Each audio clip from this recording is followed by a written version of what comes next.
Vsekakor gre na več ravneh za sodelovanje tudi na sami univerzi, med recimo v tem primeru rektoratom, medicinsko fakulteto in strojno fakulteto, kar je pravzaprav en, bi rekel, tudi presedan in od tega se pač obeta en določen, bi rekel, nov korak in razvojna stopna v sodelovanju.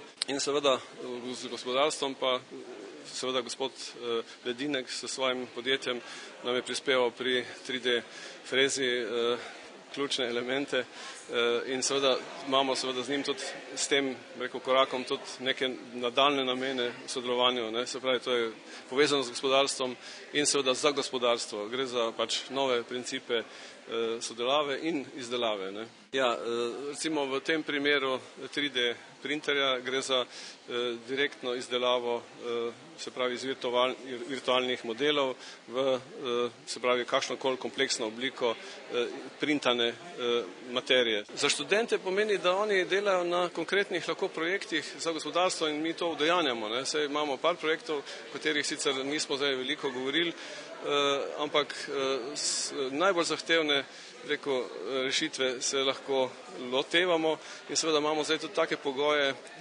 ki pač nam omogočajo, da se bomo lotevali tudi tako imenovane direktne proizvodnje. Še mogoče kakšna je vrednost naložbe? Ja, sam 3D printer je v rangu okoli 160.000 evrov, ampak govorim zdaj res tako približno.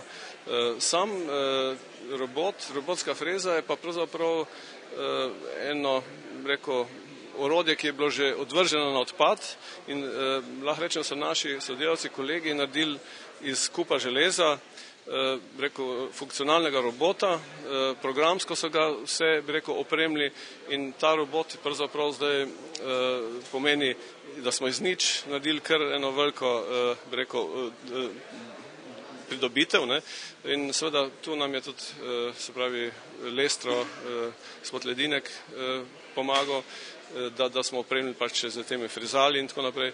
Tako da gre za kar na koncu verjetno vrednost, kaj sem, jaz ne vem, kakšen tak robot nov stane, ampak ker smo iz starega naredili, je to zdaj v kakšni vrednosti 200.000 evrov ali pa moče še več, ne vem.